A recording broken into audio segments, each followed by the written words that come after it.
Hello friends, जय भीम, जय भारत, जय संविधान।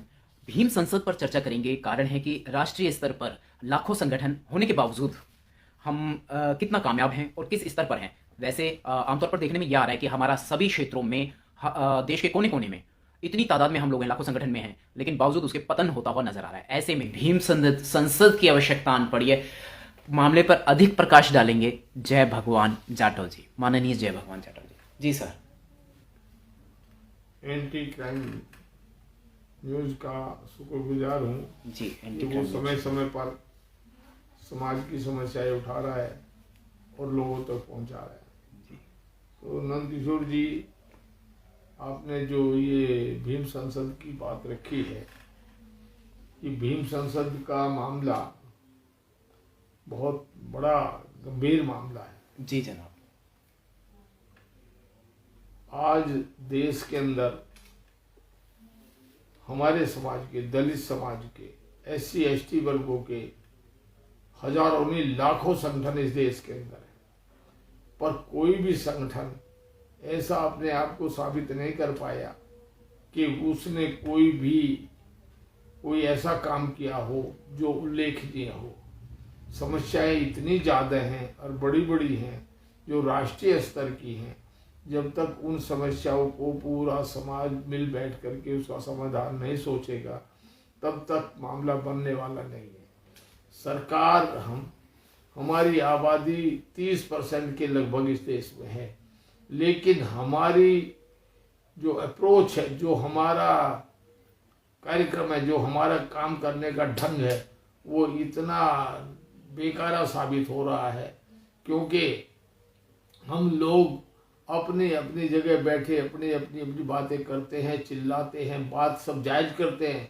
संगठन बने हैं, इसकी कोई समस्या नहीं है, संगठन बनने चाहिए, क्योंकि एक संगठन की बस की कोई भी ऐसा काम नहीं है जो इकला अपने बूते के ऊपर कर सके। इसलिए मैं आप लोगों को ये बताना चाहता हूँ, जैसे छोटा सा जुडिशरी है, आज हमारे जज 30% होने चाहिए, लेकिन सुप्रीम कोर्ट में एक जज इन्होंने बड़ी मुश्किल से नियुक्त किया है। इतनी हाई कोर्टों में जाए तो नगण्य है जज, इसलिए हमें न्याय कहाँ से मिलेगा। यहाँ पर कानून का राज है, कहने के लिए कानून का राज है, लेकिन कानून किसके हाथ में है?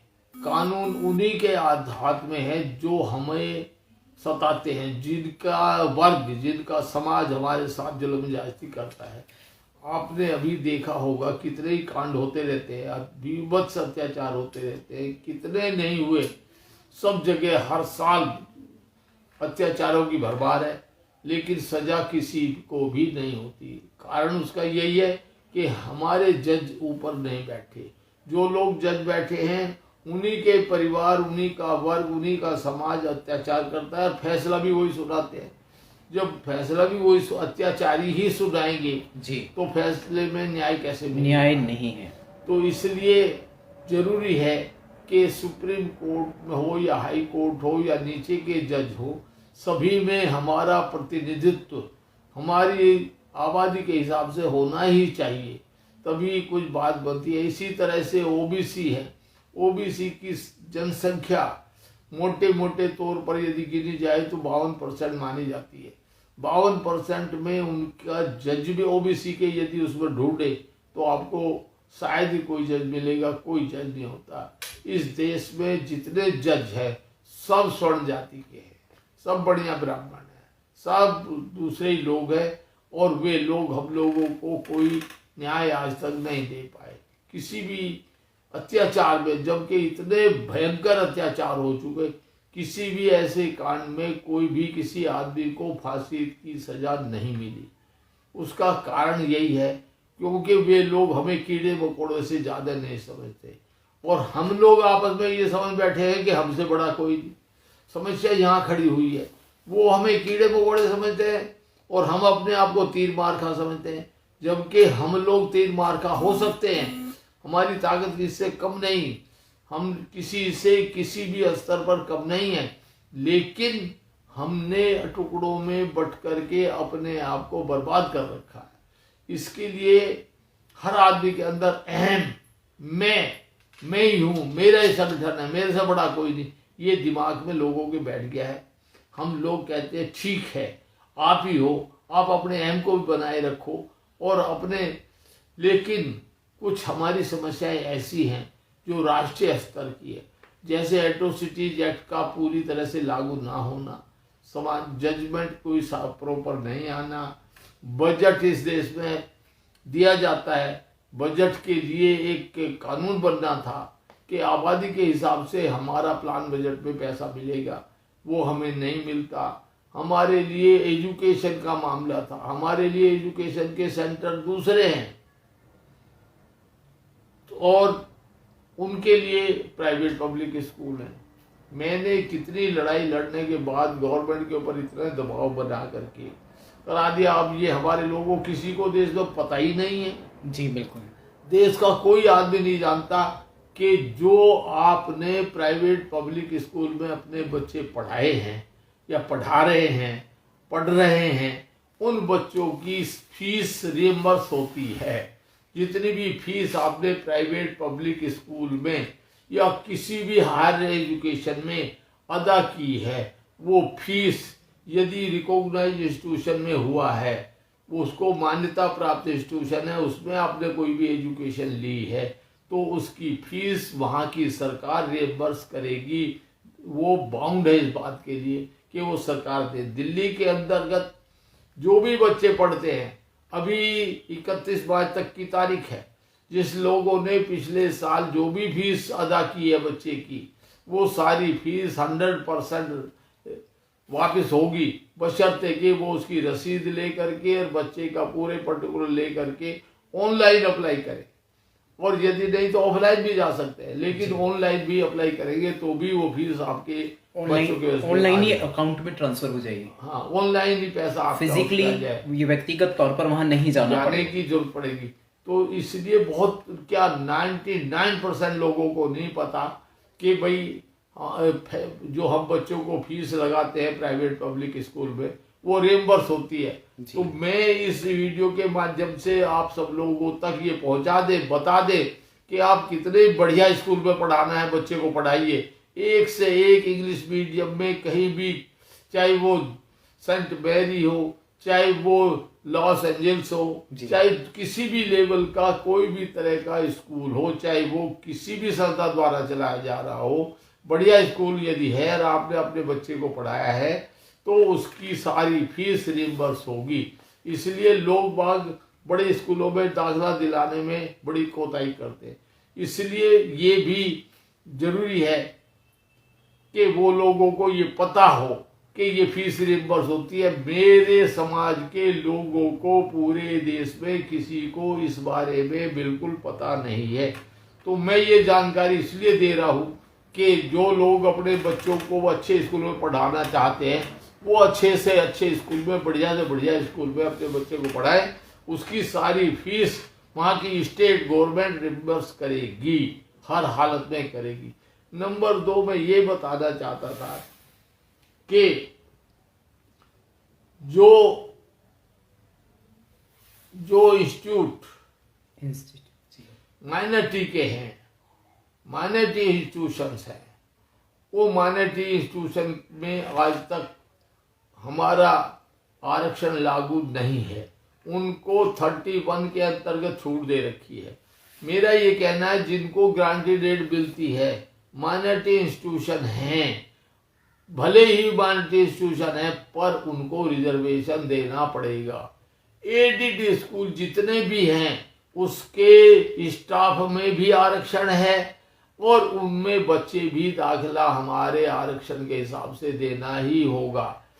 तो इसलिए साथियों को, किसी को ये सब बातें नहीं पता तो वो समझ ले कि जितने भी एडेड स्कूल हैं, चाहे वो देश में कहीं पर भी हो और चाहे वो माइनॉरिटी के भी हो, लेकिन यदि एडेड है तो उनमें आरक्षण देना होगा, स्टाफ में भी देना होगा, जो प्रोफेसर टीचर्स या जो भी रखते हैं उनमें भी देना होगा, और चाहे वो बच्चों के एडमिशन की बात है उसमें भी वो देना होगा।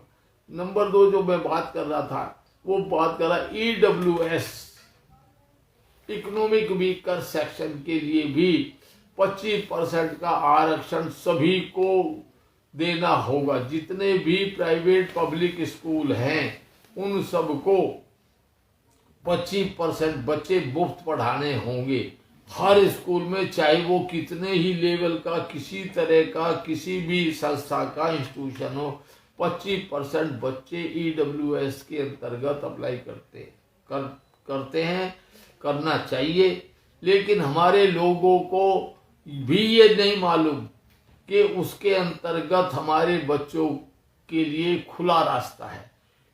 जबकि यदि EWS में किसी ने भी अप्लाई करना है, मैंने जैसे बताया, चाहे सेंट जॉन स्कूल हो, चाहे सेंट मैरी स्कूल हो, चाहे वो लॉस एंजल्स हो, चाहे दूसरे कोई भी इंस्टीट्यूशन हो, उन सब में EWS के लिए 25% सीटें रखी गई हैं।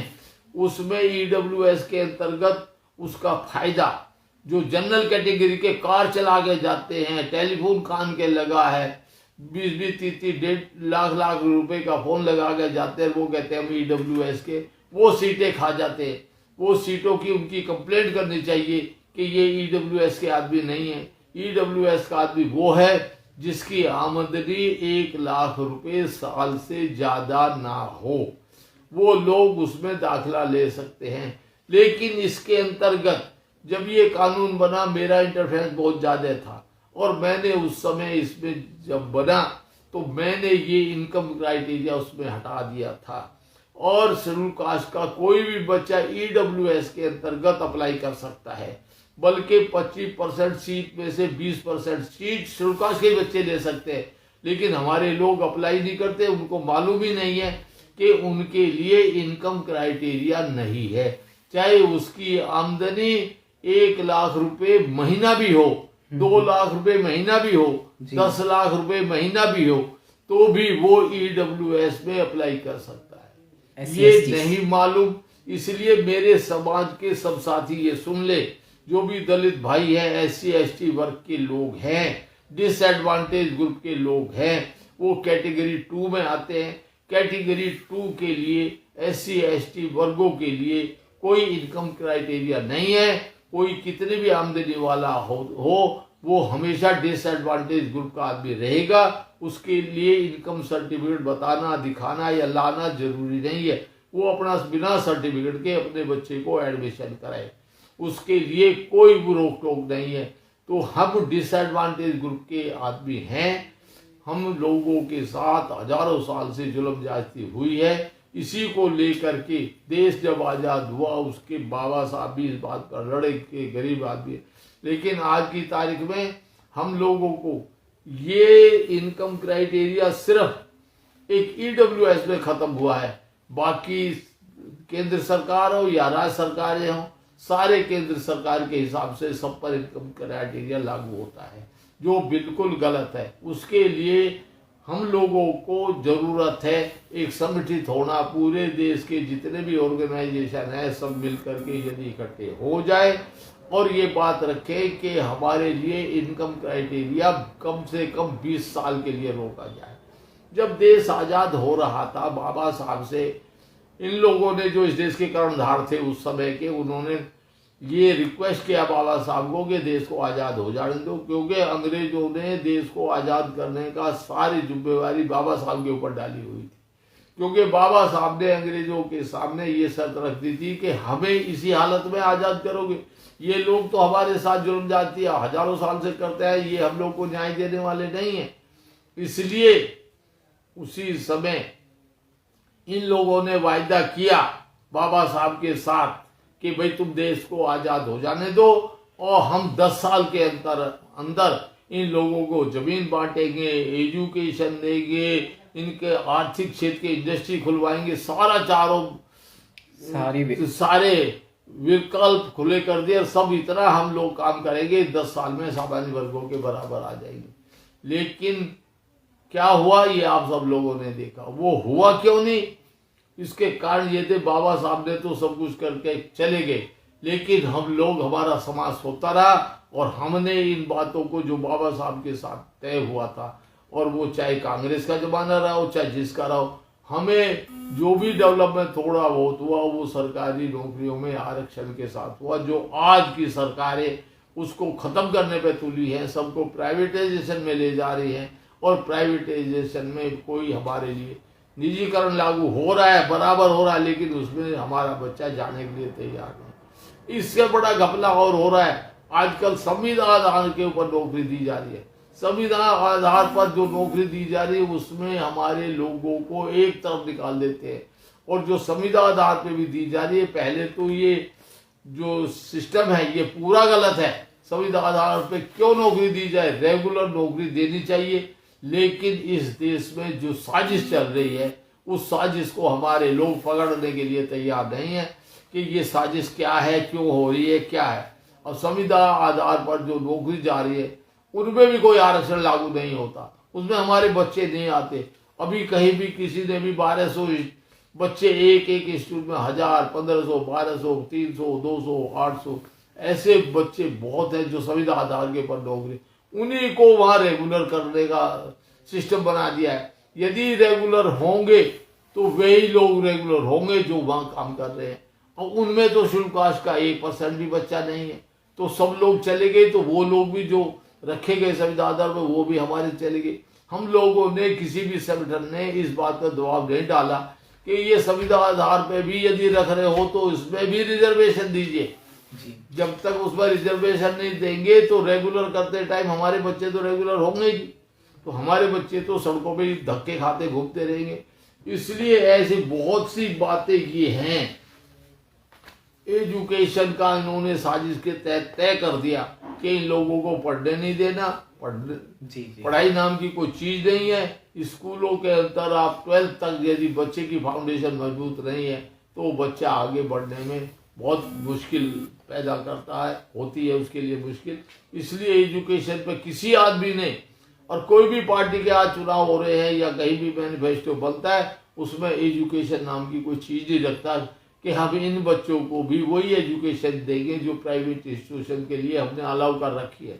वो अपने आप थोड़े ही दे रहे, इन लोगों ने अलाउ किया है कि भाई ये जितने भी प्राइवेट इंस्टीट्यूशन है, private institution day by day हर जगह पूरे खुलते जा रहे हैं, और सरकारी स्कूल नहीं के बराबर रह गए। और उसमें यदि रह गए हैं तो उसमें हमारे दलितों के बच्चे या हम जैसे और कुछ गरीब बच्चे वही पढ़ते हैं, और उसमें पढ़ाई नाम की कोई चीज नहीं है। इसलिए ये इतना बड़ा मुद्दा है एजुकेशन का। सबसे बड़ा मुद्दा तो यही है कि एजुकेशन क्यों नहीं अच्छी दी जा रही। इसी तरह से मैं आपको यदि मुद्दे यहाँ से यहाँ तक गिनाने लगूं तो इतने मुद्दे हैं, मैं इनको कहाँ तक इनको लिखने पढ़ने में ये सारे हैं। लेकिन मेरी भी एक संस्था राष्ट्रीय शोषित परिषद, लेकिन वो भी पूरी तरह से 100% ऐसी नहीं है कि कामयाब की सरकार उसकी बातें माने ही माने।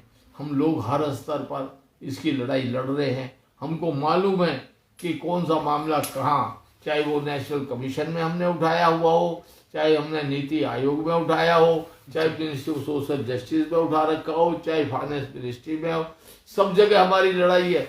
लेकिन मैं अपने आप को ये कहूँ कि मैं तीर बार खाऊं और मैंने ये करा दिया, ये गलत बात होगी। मेरे इकले से नहीं होने वाला।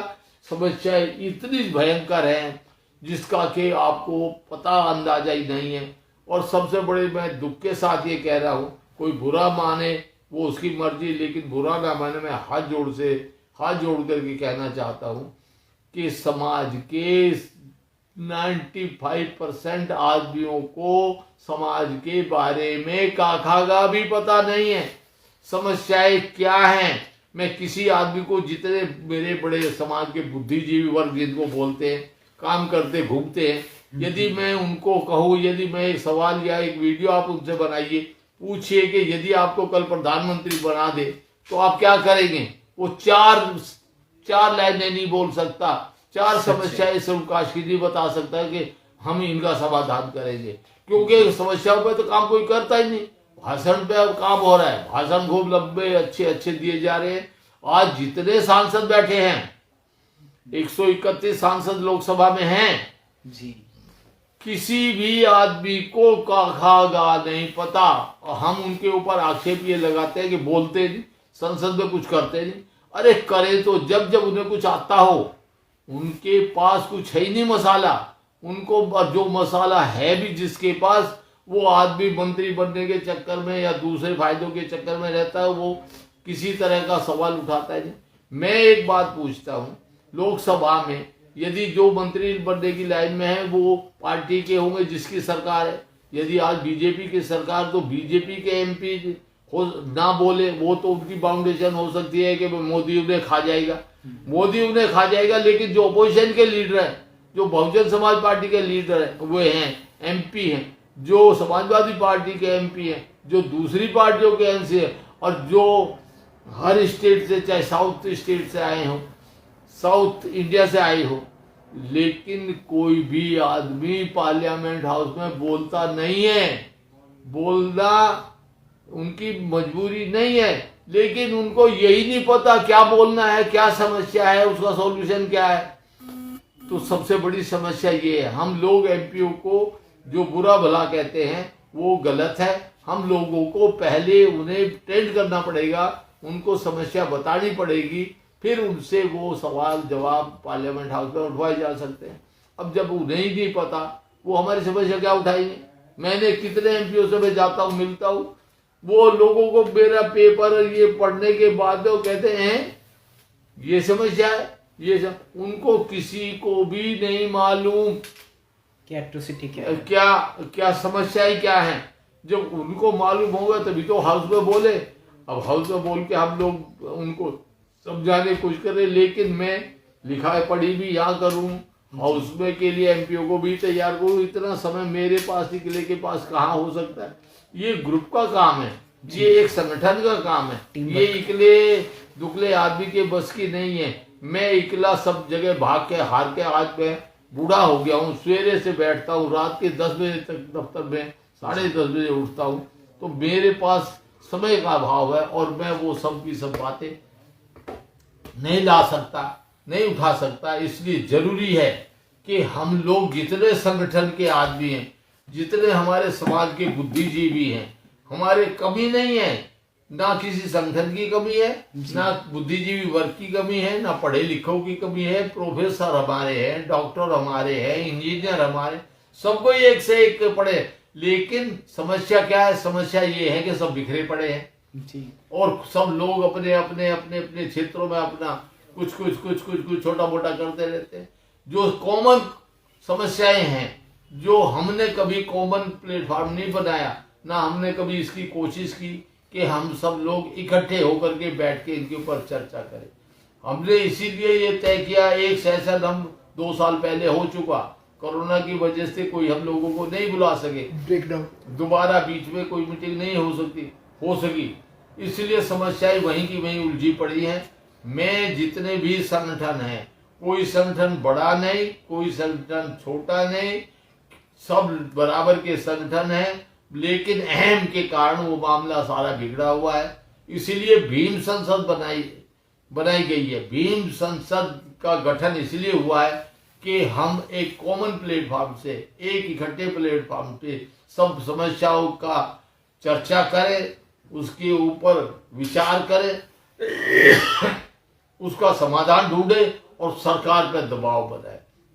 यदि पूरे देश के ज्यादातर संगठन इसमें मिल जाए, सब लोग, सबके प्रतिनिधि आकर के साल में 1 बार, साल में 2 बार, ज्यादा से ज्यादा आकर के चर्चा में भाग ले, ये समस्याएं उठाए, तो हम इस भीम संसद के माध्यम से इस देश के अंदर अपना हक ले सकते हैं और इस देश में अपनी सत्ता भी कायम कर सकते हैं। ये मेरा मानना है।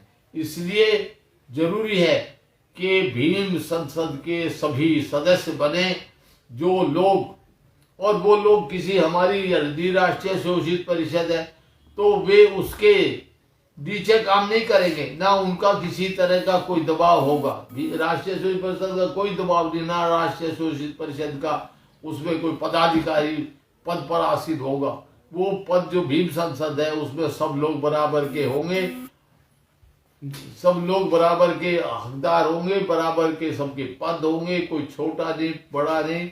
जैसा आपके सामने पार्लियामेंट हाउस के अंतर्गत आज हमारे जनरल सब कैटेगरी के आदमी भी हैं, दलित समाज के एमपी भी हैं, दूसरे एमपी भी हैं, सब तरह के एमपी हैं, लेकिन वहाँ कोई छोटा या बड़ा नहीं होता। पार्लियामेंट हाउस में मेंबर होता है, एमपी होता है, उसकी ताकत किसी दूसरे एमपी से कम नहीं होती, बराबर का अधिकार होता है। इसी तरह से भीम संसद के अंतर्गत हमारे समाज के जितने भी बुद्धिजीवी वर्ग है वो भी भाग ले सकता है, और हमारे समाज के जितने संगठन हैं वो लोग भी अपने संगठन के द्वारा ले सकते हैं। सरकार को हम ये बता देना चाहते हैं कि हिंदुस्तान के अंतर्गत एक संगठन हमारा भीम संसद भी हमारा बना है, और उस भीम संसद का काम है कि हमारी समस्याओं को उठाना। हम एक मुश्त एक कॉमन मिनिमम प्रोग्राम रखेंगे, समस्याएं रखेंगे और उनके ऊपर चर्चा करके सरकार के ऊपर दबाव बनाएंगे। जैसे आज हमारे सिविल सर्विस के लिए जो एज है वो एज है 21 साल से 37 साल तक।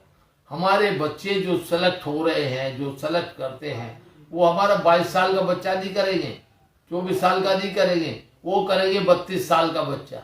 ये जो 37 साल की एज का दे रखा हमारा आदमी में और जो जनरल कैटेगरी का आदमी है उसमें 7-8 साल का अंतर होता है सिलेक्शन में। वो 23 साल का बच्चा सेलेक्ट करते हैं अपना, हमारा 30 साल का करते हैं, 32 साल का करते हैं, 35 साल का हमें भर्ती करते हैं। हमारा आदमी डायरेक्टर जॉइंट सेक्रेटरी बनते बनते ही रिटायर हो जाता है, उनका आदमी सेक्रेटरी बनता है, क्योंकि जिसके पास 8 साल का समय बचा है वो 8 साल का सेक्रेटरी बनेगा। हमारा कैसे बनेगा?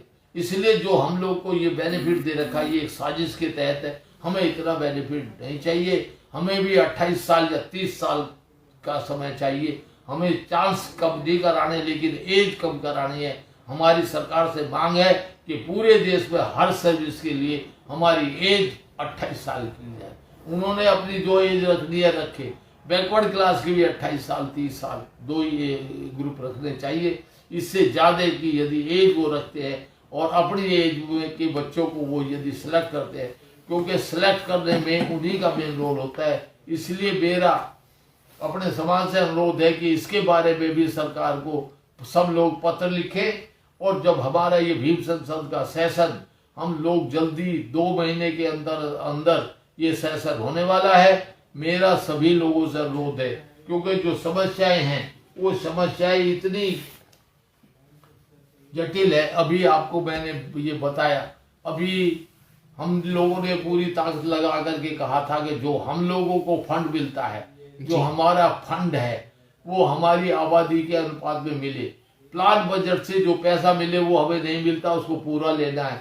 अभी केंद्र सरकार के पास में इस समय 86,000 करोड़ रुपया सरप्लस पड़ा है हमारा फंड का, क्योंकि जो हमने एक चंद्रपाल जी जो हमारे आईएएस के अफसर थे वो प्लानिंग कमीशन में वो आए थे, प्रिंसिपल एडवाइजर थे, और प्रिंसिपल एडवाइजर होकर के उन लोगों ने उसी समय ये प्रस्ताव कर दिया था मेरे रिक्वेस्ट के ऊपर। और क्योंकि वो हमारे दलित समाज के यूपी कैडर के आईएएस थे, उन्होंने ये प्रस्ताव ला करके कर दिया कि जो शेड्यूल कास्ट को पैसा जाएगा वो परसेंटेज ऑफ पॉपुलेशन के हिसाब से जाएगा, और दूसरा वो ना डाइवर्टेबल है, ना वो लैप्सेबल है, ना लैप्स होगा, ना डाइवर्ट किया जा सकता, वो पैसा हमारे खाते में रहेगा।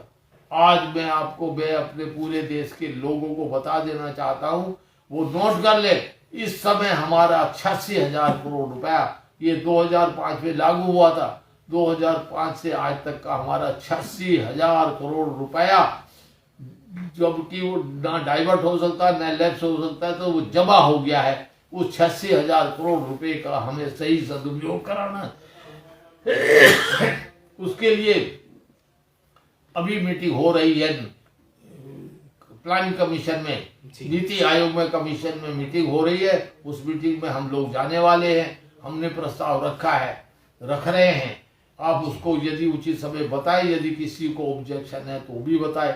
मैंने ये कहा है 86,000 करोड़ रुपया जो है हमारे हर सांसद के क्षेत्र में, 800 सांसद इस देश में हैं, लोकसभा और राज्यसभा के मिलाकर के 800 स्कूल जिनकी एक की स्ट्रेंथ कम से कम 1500 बच्चे हो और वे रेजिडेंस वाले स्कूल हो, वे हर सांसद के संसदीय क्षेत्र में एक स्कूल खोला जाए, तो 800 इंस्टीट्यूट यदि हमारे स्कूल खुलेंगे और उसका नाम डॉक्टर अंबेडकर नवोदय विद्यालय रखा जाए, यदि हमारे ये 800 स्कूल होंगे तो हमारा बाबा साहब का सपना पूरा हो सकता है। क्योंकि हम स्कूलों में हम विद रेजिडेंस हो गए, रेजिडेंस की फैसिलिटी के साथ वो स्कूल खोलेंगे, जैसा कि जवाहर नवोदय विद्यालय खुले हुए हैं, उन्हीं के मुकाबले में डॉक्टर अंबेडकर नवोदय विद्यालय खोले जाएं। वो 86,000 करोड़ रुपए इसमें इस्तेमाल किया जाए। मैं नंबर 1 नंबर दूसरा प्रपोजल मैं दे रहा हूँ उनको कि हमारे बच्चे नौजवान लाखों करोड़ों की तादाद में बेरोजगार नौजवान बेकार घूम रहे हैं, कोई कारोबार नहीं है, पैसा नहीं है, धंधा नहीं है, रहने के लिए मकान तक नहीं है, वो कारोबार कैसे करे।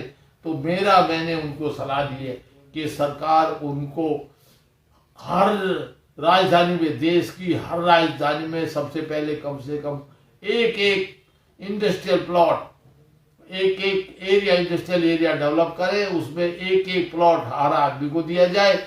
यदि वो संभव नहीं है किसी जगह पे तो multi storey flat, multi storey floor बना करके एक कमरा 50 मीटर से 250 मीटर तक का हॉल एक आदमी को दिया जाए। ऐसे 2000 बच्चों को कम से कम हर राजधानी में, हर राज्य की राजधानी के अंतर्गत उनको दिया जाए।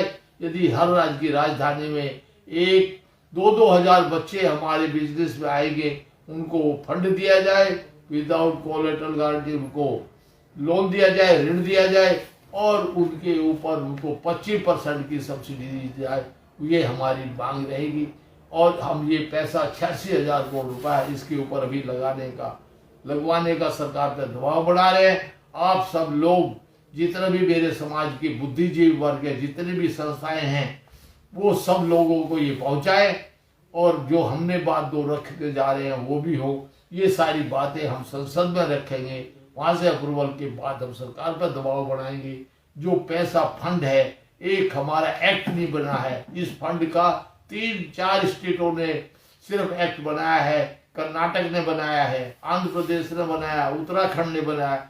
ये 3 स्टेटों ने अभी ये हमारा बजट के ऊपर, आर्थिक बजट हमारा पॉपुलेशन के हिसाब से हमें 3 स्टेट में बनाया, किसी स्टेट ने बनाया, केंद्र ने भी नहीं बनाया। इसलिए हम लोग केंद्र पर भी ये दबाव बनाना चाहते हैं कि आबादी के हिसाब से हमारा पैसा रिजर्व करे और हमें कोड अलॉट है, वो सब कोड है 789 शेड्यूल कास्ट के लिए है और 796 शेड्यूल ट्राइब के लिए है। ये हमें कोड आवंटित है, ये पैसा फंड उसमें रखा जाए, वहां से खर्च किया जाए। और हम ये चाहते हैं कि पूरे देश के लेवल पे केंद्र के अंदर एक national schedule caste schedule tribe development authority बनाई जाए और स्टेट के लेवल पे स्टेट डेवलपमेंट अथॉरिटी बनाई जाए। तब जा करके हमारा डेवलपमेंट हो सकता है। उसके थ्रू यदि पैसा लगेगा तो तभी हमारा डेवलप हो सकता है। अभी समस्या इतनी ज़्यादा है कि केंद्र से पैसा जाता भी है, कई बार नहीं भी जाता, लेकिन जाता है। वो सरकारें हमारे बच्चों को ना स्कॉलरशिप देती है, ना उनको लोन देती है। वो पैसा स्टेट की जो सरकारें हैं वो ही लोग खा जाती है। जैसे उत्तर प्रदेश में है, उत्तर प्रदेश की सारे आंकड़े मेरे पास है। सरकार को जो पैसा केंद्र से गया है, सारा पैसा राज्य सरकार ने अपने पास रखा, अपने कामों में इस्तेमाल कर लिया। वो पैसा हमारे सोशो इकोनॉमिक एजुकेशनल डेवलपमेंट पर नहीं लगा। इस तरह से हर राज्य में यही हालत है। हम लोगों के डेवलपमेंट के लिए सरकार का पैसा लगभग मिलता है, नगद है। एक कारपोरेशन बनी हुई है, NSFDC बनी हुई है, TSFDC बनी हुई है, सफाई कर्मचारी कारपोरेशन बनी हुई है, पिछड़ा जाति कारपोरेशन बनी हुई है, सब कुछ बना हुआ है, लेकिन कोई पैसा बांटता नहीं है। 3-2% भी पैसा जो आवंटित है वो उसका 2% भी पैसा बांटा नहीं जा रहा है। इसका इतना भारी नुकसान हो रहा है कि जो हमारे लोग पैसा लेकर के बिजनेस धंधा कर सकते थे वो भी नहीं कर पा रहे हैं। इसलिए जरूरत है कि हमें एक ऐसा प्लेटफॉर्म चाहिए जिसमें पूरे देश के हमारे प्रतिनिधि उसमें हिस्सा लें, प्रतिनिधि उसके मेंबर बने। और इसीलिए ये भीम संसद का गठन किया गया है। भीम संसद में सभी लोग मेंबर बने और मेंबर बन करके एक प्लेटफॉर्म से आवाज उठाएं कोई बड़ा नहीं होगा, कोई छोटा नहीं होगा, कोई किसी के अंतर्गत काम नहीं करेगा। उसका जो अध्यक्ष चुना जाएगा वो उसी दिन के लिए चुना जाएगा जब हमारी संसद बैठेगी, और कोई उसका मिसयूज भी नहीं कर पाएगा। इस तरह का हम प्रबंध कर रहे हैं। तो सभी लोग जो मेरे देश के वासी हैं, जो बुद्धिजीवी वर्ग है, वो सब लोग अपने अपने नाम पते, अपने पर्टिकुलर्स, अपने संगठन हो तो संगठन के पते के साथ, अपने पद के साथ। यदि संगठन में नहीं हो, यदि कोई बुद्धिजीवी है, कोई इंजीनियर है, कोई डॉक्टर है, कोई और कोई भी सोशल वर्कर है, कोई लेखक है, कोई भी जिस भी फील्ड में काम करता है, वो समाज का बुद्धिजीवी वर्ग का आदमी है। और वो अपने आप को ये चाहता है कि मुझे कोई प्लेटफॉर्म नहीं मिला काम करने का, बोलने का, तो उसको ये प्लेटफॉर्म भीम संसद उसके लिए अवेलेबल होगा। उसमें उसकी बात सुनी जाएगी और सरकार तक हम सब लोग मिल करके उस बात पर विचार करके सरकार तक हम अपनी बात पहुंचाएंगे और मनवाएंगे।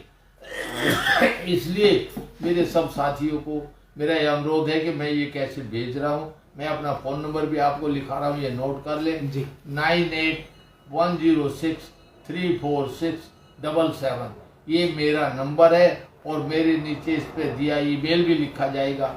आप ईमेल के ऊपर मुझे तुरंत अप्लाई करें। सब लोग 1 महीने के अंदर अंदर ये पूरे देश से मेरे पास नाम पते आ जाने चाहिए, जिससे कि जब भीम संसद बैठेगी उस सबको इतला दे दी जाए, उनको बता दिया जाए, और वो लोग समय से अपने भाग लें आकर के, समय से हम उनको सूचित कर सके, वो समय पे आकर के अपना भाग ले, जिससे कि हम सरकार के ऊपर दबाव बना सके। आज की तारीख में हम लोग को इकट्ठा होने की जरूरत है। इसमें सब अहम वगैरह की जरूरत नहीं है, और इसमें अहम का कोई सवाल भी नहीं है, क्योंकि कोई किसी के अंडर नहीं है। सब लोग समाज के आदमी होंगे, सबको अपना मेंबरशिप ले करके और इसमें बैठना है, जिससे कि सांसद, आज मैं जानता हूं कि आज ये संसद अभी शुरू हो रही है। एक इसका सेशन 2 साल पहले हो चुका है, कोरोना की वजह से ये डल पड़ गया। अभी फिर ये संसद होगा। इसमें जो भीम संसद है, मैं ये जानता हूं कि 2 साल बाद, 4 साल बाद इसके अंतर्गत वो कंपटीशन होगा कि सब लोग इसके सदस्य बनना चाहेंगे। तो मैं अभी से ये सबको हाथ जोड़ के ये मेरा रिक्वेस्ट है कि सब लोग अपने फुल पर्टिकुलर्स के साथ में हमारे मुझे फोन पे लिखाएं, या मेरे एड्रेस उसके ऊपर होगा, ईमेल होगा, उस ईमेल के साथ साथ सब लोग अपने अपने नाम पते के साथ भेज दें, जिससे कि हमें बुलाने में आसानी हो। किसी को शर्म नहीं करनी है, किसी को अपना बुरा भला नहीं मानना है, सब लोग बराबर आएंगे। हम लोगों ने अपनी उम्र लगा दी, और इसी साथ साथ लेकिन जो हमने नतीजा निकाला उसका एक ही रास्ता निकला है कि हम सब लोग इकट्ठे बैठ करके ही इसका समाधान कर सकते हैं। यदि हम लोग इकट्ठा नहीं होंगे तो सरकार से क्या उम्मीद कर सकते हैं कि वो हमारी मदद करे। सरकार तो वो होती है, वो ताकत के आगे झुकती है। यदि हमारे समाज की ताकत होगी तो सरकार झुकेगी, हमारी बात मानेगी, क्योंकि 5 साल में जनता के पास सरकार को आना होता है, और उसको वोट की जरूरत होती है, क्योंकि मालिक जनता होती है। ये हम लोग भूल जाते हैं। सही मायनों में जनता मालिक होती है, जिसको चाहे सरकार में बैठाए, जिसको चाहे उतार करके बाहर करे। ये हम लोगों की ताकत होनी चाहिए। ये तभी संभव है जबकि हम एकजुटता दिखाएं। इसलिए सभी लोगों से आग्रह है, एक तो मेरी इस वीडियो को सबको पूरे देश में जहाँ तक है उसको भेज दें। दूसरा, उन सबको ये आग्रह करें जो जिसको भी जानता हो, जो पढ़े, उसको नाम पता उसे खबर करे, वो अपना नाम पते के साथ हमारे नीचे लिखे ईमेल के ऊपर वो अपना फुल पर्टिकुलर्स के साथ अपना पता भेज दे, जिससे कि हम उसको भीम संसद की होने वाली अप्रैल मई में जो मीटिंग होने जा रही है, वो जल्दी से जल्दी हम उन लोगों को बुला करके सबकी सलाह लें और सबके एक कॉमन मिनिमम प्रोग्राम सबके सामने रखेंगे। वो कॉमन मिनिमम प्रोग्राम ऐसा होगा जो किसी इंडिविजुअल से संबंधित नहीं होगा, पूरी समाज की समस्याओं पर चर्चा होगा और उसमें फैसला लिया जाएगा, विचार किया जाएगा, फैसला लिया जाएगा, सामूहिक फैसला होगा। उसमें किसी एक आदमी की जय भगवान जाटव की चले ऐसा जरूरी नहीं, कोई अपने आप को कहे कि भाई मेरी चलेगी उसका भी जरूरी। सामूहिक फैसला होगा जो समाज के हित में होगा, जो हमारे दलितों के हित में होगा, SC/ST के हित में होगा, हमारे बहन बड़े हमारे आने वाली संतानों के हित में होगा, वे फैसला लेंगे। इन्हीं शब्दों के साथ मैं यदि कोई गलती हुई तो उसके लिए क्षमा चाहता हूँ और आप लोगों से आग्रह करता हूँ कि जल्दी से जल्दी पूरे देश से जो बुद्धिजीवी वर्ग है, जो डॉक्टर है, इंजीनियर है या और कोई भी बुद्धि लेखक है या जो भी संस्थाएं हैं, कितनी संस्थाएं हैं या किसी भी क्षेत्र की संस्था हो, कोई भी काम करती है वो सामाजिक हो, तो वो सब लोग अप्लाई कर सकते हैं। इन्हीं शब्दों के साथ सब भाइयों का, बहनों का, सबका धन्यवाद, शुक्रिया और जल्दी से जल्दी मुझे अपने नाम पर भेज दे। धन्यवाद, शुक्रिया। जय भीम, नमो बुद्धाय। जय भीम, नमो बुद्धाय। सर साथियों, वीडियो को अधिकतम वायरल कीजिएगा, इसमें समाज का भला है, राष्ट्र हित में भीम संसद तक पहुंच रहे हैं हम जय भगवान जाटव जी के साथ में।